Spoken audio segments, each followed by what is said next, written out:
Hi, I'm Professor Allison Murray from Long Beach City College. This video will discuss how to document a government resource using the MLA 2016 8th edition updates.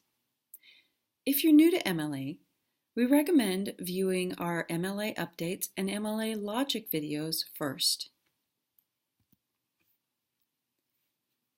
Government reports or websites are commonly used references for research papers.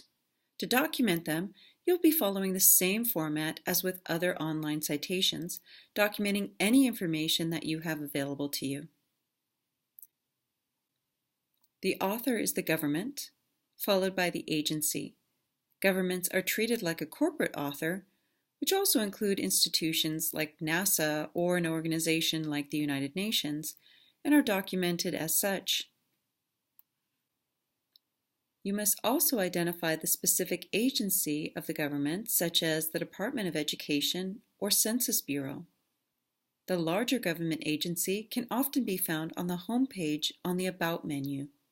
For simplicity, MLA allows for abbreviations of terms that are commonly presented as such. For example, ASSN for association. Next comes the title of the resource. If it's a brief article, whether from the website of the agency or in a printed pamphlet, cite the title in quotations followed by a period. The container comes next. If the source is from a website, cite the name of the website in italics. Remember to use the formal name, not the .gov website name. If the information is from a larger report, as most government documents are, you may then cite the name of the report in italics, followed by a period. Now you'll add other contributors which are possible with government documents because multiple agencies may have contributed to the report.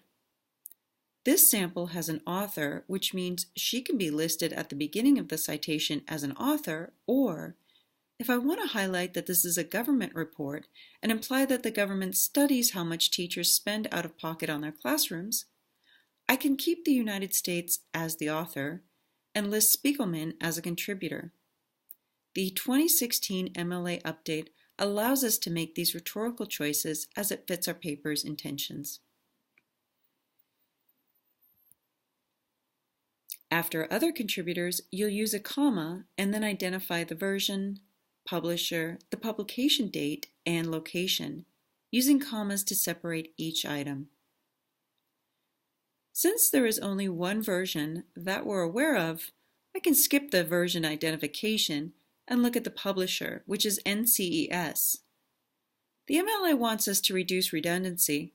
However, they also want us to include all relevant info, and in this case, they provide us with publication number, NCES 2018097, so we should include that.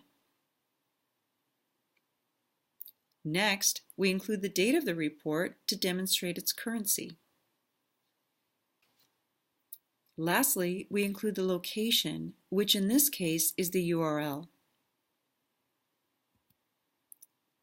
We can also include our date of access, especially if there are multiple versions of the web page.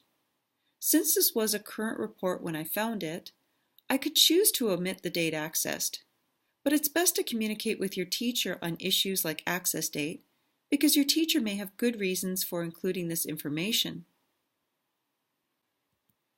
Keep in mind that if this source is a reprint of a report, perhaps located in a database, you'll need to include secondary container information as well. We discussed secondary container details in our database video, but we can do a quick review here. Since the primary container reports the original citation information for the resource, secondary container information reports the current housing of the resource, such as the database or website where you found the item. In this case, you'll need to include the container, such as the database, the DOI, which is the Digital Object Identifier, or a URL, as well as the date of access. For a sample of how to cite a database, you can view our database video. Thanks for watching, and I'll see you in the next video.